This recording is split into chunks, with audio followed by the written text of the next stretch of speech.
Hello everyone, myself Dheeraj Nayak, Assistant Professor cum Respiratory Therapist, Department of Respiratory Therapy, Yenepoya School of Allied Health Science. So in this session, I am going to take the prone position ventilation in ARDS. So as we all know, ARDS is a sudden onset of respiratory inflammation in the patient lung. So typically the ARDS patient will be presented with severe dyspnea and they will be having severe oxygen compromise. So anyways, they are having the ventilation-perfusion mismatch in their ARDS patients. So prone position ventilation is a technique that is going to improve the oxygenation in a ARDS patient. So we'll see about specific learning objective. So at the end of the session, so attendees will be able to define prone position ventilation in ARDS patient and its pathophysiology, and describe how the prone position going to improve the oxygenation in a severe ARDS patients, and describe the indication and the contraindication of prone position ventilation, and learner will be able to use the ProSeva trial in their clinical setup. So introduction, so prone ventilation is a delivery of mechanical ventilation with the patient lying in a prone position. So prone ventilation is not considered as a mode of mechanical ventilation. So here we are either we are going to ventilate the patient with either the volume control or pressure control mode of ventilation, but the patient is lying down in a prone position. And prone position was first proposed in the 1970s as a method to improve the gas exchange in ARDS. So from 1970s, there are a lot of study that is showing the prone position going to improve the oxygenation in severe ARDS. So particularly in 2070s, Scotland et al. They have showed that prone positioning improved the oxygenation in most of patients with ARDS, that is 70 to 80% of the patients, and they have showed that increasing the average ratio of PA by FiO2 ratio by 35 mmHg. So in this picture you can see that the patient is lying down in a prone position, but pillows are supported at the back, and the patient ECG leads were connected in the dorsal region. The patient is intubated, that is airway is placed in the patient mouth, and that airway is connected to the ventilator circuit that is connected to the ventilator. So here we can, it's a typical representation of the patient with prone ventilation. So in COVID-19 pandemic, we have seen that awake proning. So in awake proning, the patient themselves lying down on a prone position, the patient will be conscious. So in COVID-19 pandemic, so they are having the ventilation-perfusion mismatch. So that we are suggesting patient to lie down in a prone position to improve the oxygenation. So these are the physiology that is going to improve the oxygenation in prone ventilation. So first one is reducing ventral dorsal transpulmonary pressure difference. So transpulmonary pressure is nothing but the pressure difference between the mouth and the pleural pressure. So in severe ARDS patients, so there will be a pressure difference between dorsal and the ventral region. And the second one is reducing lung compression. So lung is compressed by the heart and the diaphragm. So when the patient is lying down in a supine position, so once put the patient on prone position, so the compression will be reduced. And the third one is improve the lung perfusion. So in this picture you can see that the left side is the axial view of the patient thorax, and the next image is a segmental view of the patient thorax.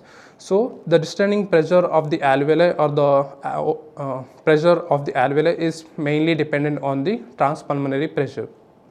So the severe ARDS patient lying down on a supine position, the transpulmonary pressure is more in a ventral region, that is that leading to over expansion of the alveoli, leading to over distension. So same in our ventral dorsal region, so you can see a lesser transpulmonary pressure leading to collapse of the alveoli, that is leading to atelectasis. So in the second picture you can see that once we put the patient on a prone position, what happens is that so this transpulmonary pressure become more homogeneous.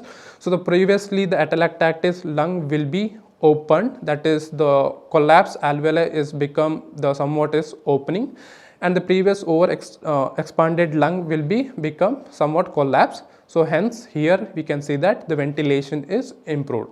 So one more concept is that the blood flow.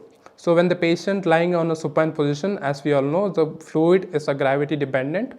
So the ventral region will receive a lesser amount of blood flow compared to your dorsal region. So dorsal region will receive a more amount of blood flow. So when the patient lying on a supine position.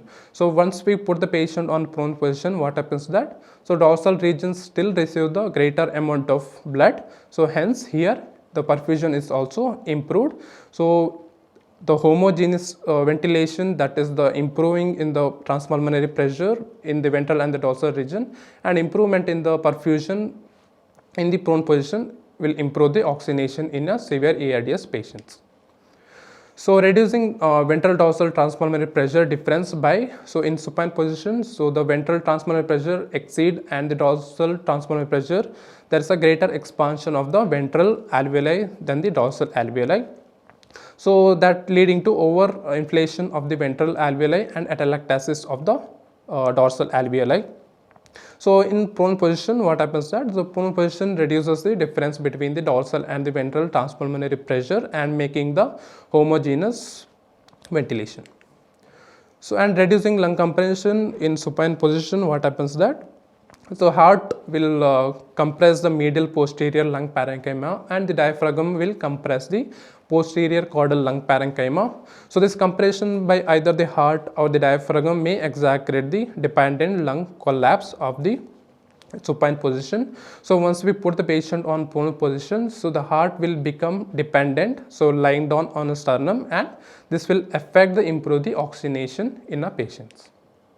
So third one is improve the lung perfusion. So in supine position, so blood flow and the alveolar collapse are both greater in the dependent portion of the lung. So once we put the patient on prone position, so the previously dependent lung continues to receive majority of the blood flow as well as the alveoli reopen. So while the newly dependent lung will be continues to receive the more amount of blood as the alveoli opens.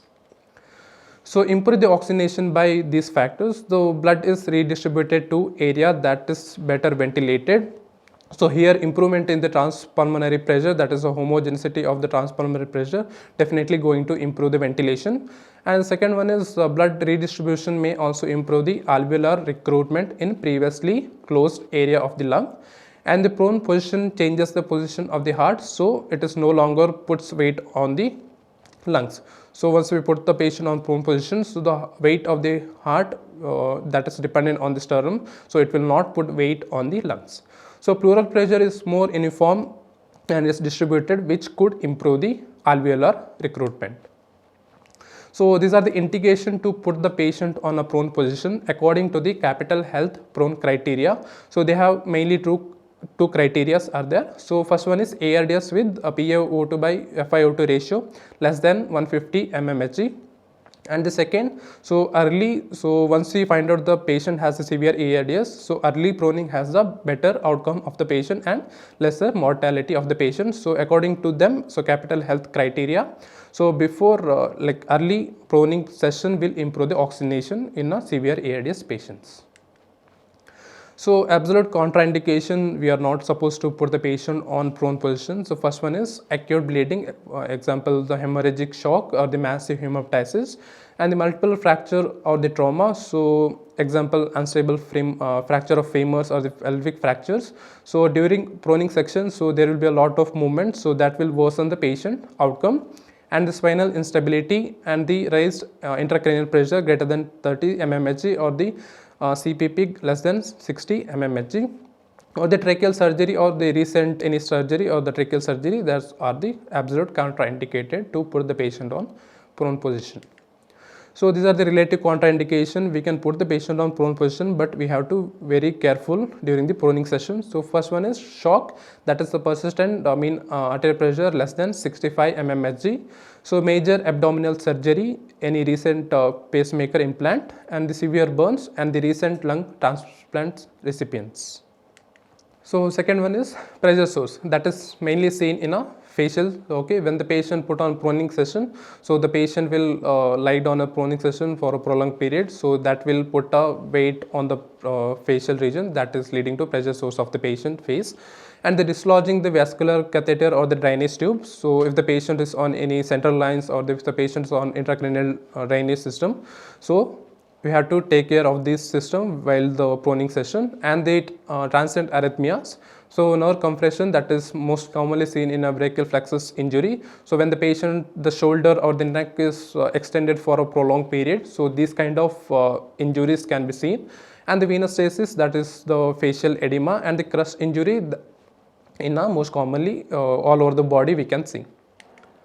So we have to assess the patient response once we put the patient on proning session. So proning ventilation doesn't require any additional monitoring. So we have to check for the patient endotracheal suctioning. So once we put the patient on prone position, so we can't really assess the patient requirement of the endotracheal suctioning. So we can't, we will not be able to see the patient secretion clearly.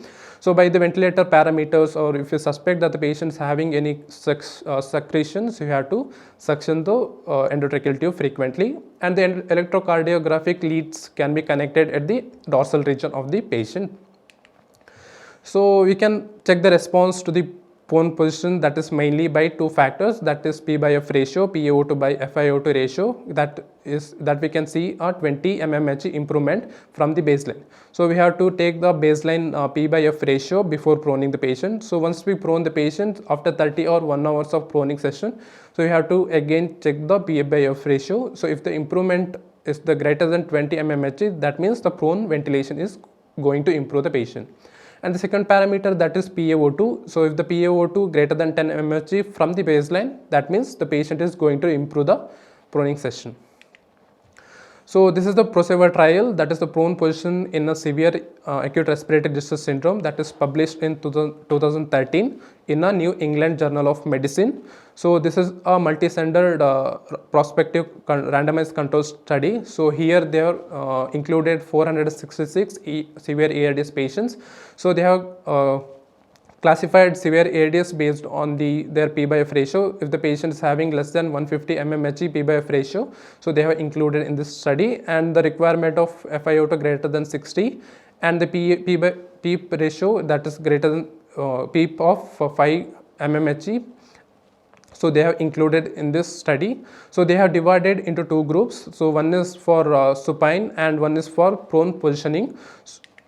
So they have prone the patient for at least 16 hours. So they have found out the result, that is the 28 days mortality was 16% in prone group and the 32.8% in the supine group. So there's a significant difference between the proning and the supine groups, and they have found out that 90 days mortality also they have seen the significant difference between these two groups. So they have concluded as the in patient with severe ARDS, so early application of prolonged proning positioning so session can significantly decrease the 28 and 90 days of mortality. So this is the summary. So prone position ventilation is a critical intervention in a severe ARDS patient. So particularly, so when the conventional ventilation in a supine position is insufficient to maintain the oxygenation, and the prone positioning help redistribute the blood flow and the ventilation, and that will reduce the ventilation perfusion mismatch. And the maneuver requires a skilled person for the safe execution, as it is can associated with complications like accidental extubation and the pressure source and the facial edema. So PROSERVE trial has demonstrated that the mortality rate will be reduced in a severe ARDS patients. So these are my references. Thank you.